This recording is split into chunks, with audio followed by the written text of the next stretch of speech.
بسم الله الرحمن الرحيم الحمد لله رب العالمين والصلاة والسلام على رسول الله صلى الله عليه وعلى آله وصحبه وسلم تسليما كثيرا أما بعد கணியத்துக்குரிய சகோதரர்களே, இன்றைய பாடத்தலைப்பாக மா ஹுக்மு மன் யதஹல்லஃபு அன் ஸலாத்தில் ஜமாஅத்தி, கூட்டு தொழுகையை விட்டும் பிந்துவோர்களின் சட்டம் என்ன, இஸ்லாமிய ஷரியத், இஸ்லாமிய சட்டம், குர்ஆன் என்ன கூறுகிறது சம்பந்தமாக கணியத்துக்குரிய சகோதரர்களே, அல் முத்தஹல்லிஃபூன அன் ஜமாஅத்தி ஆசூன் இல்லாஹி வ ரசூலிஹி, கூட்டு தொழுகை விட்டும் பிந்துபவர்கள் அல்லாஹ்வுக்கும் அல்லாஹ்வுடைய தூதருக்கும் மாறு செய்தவர்கள். அல்லாஹு ஜல்லஷானு வ தஆலா அந்நிசா அத்தியாயம் 102 போர்க்களத்திலும் கூட கூட்டாக தொழும்படி நபிகளாருக்கு கட்டளை பிறப்பித்திருக்கிறான். போர்க்களத்தில் நிற்பவர்கள் இரு கூட்டங்களாக, இரு பிரிவினர்களாக பிரிக்கப்பட்டு, ஒரு பிரிவினர் எதிரிகளுடைய திசையிலே அவர்களை ஆயுதத்தோடு அவர்கள் பாதுகாத்து கொண்டிருப்பார்கள். அடுத்த அணியினர் ஆயுதத்தோடு நபிகளாருக்கு பின்னால் தொழுவார்கள். முதல் அணியினர் தொழுது முடிந்த பிறகு அடுத்த அணியினர் நபிகளாரோடு சேர்ந்து தொழுவார்கள் என்ற செய்தி குர்ஆனில் சொல்லப்பட்டிருக்கிறது.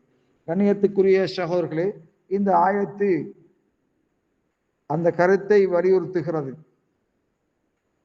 நபி அலைஹிஸ்ஸலாத்து வஸ்ஸலாம் சொன்னார்கள், அத்கலு ஸலாத்தி அலல் முனாஃபிகீன ஸலாத்துல் இஷா வ ஸலாத்துல் ஃபஜ்ர், நயவஞ்சர்கள் மீது தொழுகையிலே மிக கடினமானது இஷா தொழுகையும் சுபஹு தொழுகையுமா இருக்கும் சொன்னார்கள். வலவ் யஅலமூன மா ஃபீஹிமா லா தௌஹுமா வலவ் ஹப்வன், அவ்விரண்டிலும் இருக்கின்ற நன்மை அவர்கள் அறிவார்களேயானால் தவண்டாவது சரி வருவார்கள் என்று ஸல்லல்லாஹு அலைஹி சொன்னார்கள். கண்ணியத்துக்குரிய சகோதரர்களே, பள்ளிக்கு வராது வீட்டிலே தொழுகின்ற இவர்களுடைய வீடுகளை எல்லாம் நபிகளார் எரிப்பதற்கு நாடினார்கள். ஆனால் எரிக்கும்படி கட்டளையிடவில்லை. அவர்கள் நாடினார்கள், கட்டளை பிறப்பிக்கவில்லை. சஹாபாக்களுக்கு எந்த விதமான ஓர்டர் இடவும் இல்லை. கணியத்துக்குரிய சகோதரர்களே, அந்த ஹதீஸும் கூட்டு தொழுகை கட்டாயம் என்பதை வலியுறுத்தி கூறிக்கொண்டிருக்கிறது. அதாவது கூட்டு தொழுகைக்கு வராதவர்களின் வீட்டோடு சேர்த்து அவர்களையும் எரித்து விடும் அளவுக்கு கூட்டு தொழுகை மிக முக்கியமானது என்ற செய்தியை புகாரிலே வந்திருக்கின்ற ஹதீஸ் வலியுறுத்தி கொண்டிருக்கிறது. 644வது இலக்கமிடப்பட்ட ஹதீஸ். முழுமையா நீங்கள் அதை வாசித்து பாருங்கள். கண்ணியத்துக்குரிய சகோதரர்களே, அந்த வகையிலே இப்னு மஸ்ஊத் ரலியல்லாஹு தஆலா அன்ஹு சொன்னார்கள், எங்களுடைய காலத்திலே நாங்கள் நிஃபாக் நயவஞ்சகத்தை அறியப்பட்டவர்களே அன்றி தொழுகைக்கு பிந்து மாட்டார்கள் என்ற செய்தியை சொல்லியிருக்கிறார்கள். அன்றைய காலத்திலே ஒரு மனிதர் பள்ளிக்கு நடந்து வர முடியாத ஒருத்தர் இரு மனிதருடைய ஊண்டுதலோடு உதவியோடு ஊண்டுதல் பிடித்தவராக பலவீனத்தின் காரணமாக இருவருடைய உதவியோடு பள்ளிக்கு வந்து அணியிலே நின்று தொழுகின்ற காட்சிகள் அன்று நடைபெற்றிருக்கிறது. இதெல்லாம் தொழுகை, கூட்டு தொழுகை மின் அஜல்லி தஆத் வ ஆலமில் குர்பாத், வணக்க வழிபாடுகளிலே மிக மகத்தானது, மிக கண்ணியமானது என்ற கருத்தை அறிவித்துக் கொண்டிருக்கிறது. இருந்தாலும் உலமாக்களுக்கு மத்தியிலே இதனுடைய சட்டத்திலே பலதரப்பட்ட கருத்துக்கள் கூறப்பட்டிருக்கின்றன.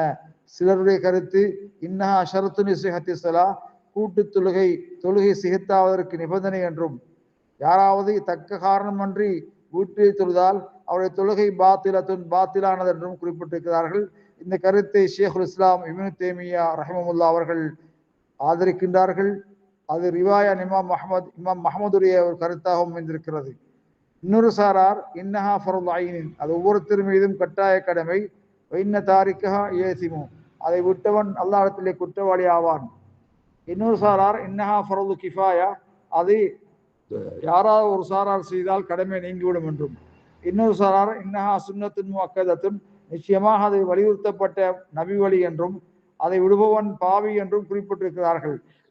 இந்த 4 கருத்துக்களிலும் சரியான கருத்து அன்ன ஸலாத்துல் ஜமாஅத்தி வாஜிபத்துன், கூட்டு தொழுகை கட்டாயமானது, லா யஜூஸு தஹல்லுஃபு அன்ஹா, அதை விட்டு பிந்துவது ஜாயிஸாகாது. நிச்சயமாக கூட்டு தொழுகை விட்டு பிந்துபவன் ஆசிமுன் வ ஆசின் லில்லாஹி வ ரசூலிஹி, அல்லாஹ்வுக்கும் ரசூலுக்கும் மாறு செய்தவன் என்று கருதப்படும். கண்ணியத்துக்குரிய சகோதரர்களே, அந்த வகையிலே கூட்டாக தொழுவது வாஜிப் என்ற கருத்தை நாங்கள் விளங்கிக் கொள்ள வேண்டும். அதுதான் மிக சரியான கருத்தாக இருக்கும். ஆனால் தனியாக தொழுதால் சலாத்து சஹீஹத்துன், தொழுகை சஹீஹானதாக நிறைவேறும் என்பதிலே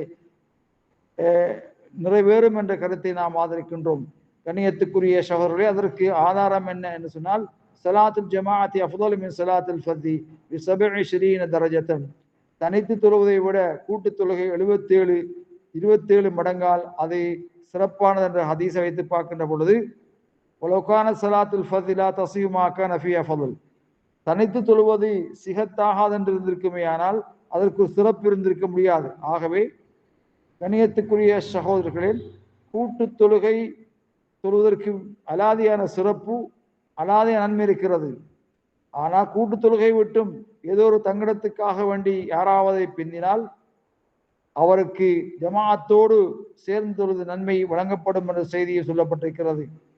கண்ணியத்துக்குரிய சகோதரர்களே, எல்லாமல் அல்லாஹ் சுப்ஹானஹு வ தஆலா கூட்டாக ஐங்கால தொழுகையை தொழுவதற்கு எனக்கும் உங்களுக்கும் அருள் செய்வானாக. ஆகிரு தஅவானா அல்ஹம்துலில்லாஹி ரப்பில் ஆலமீன்.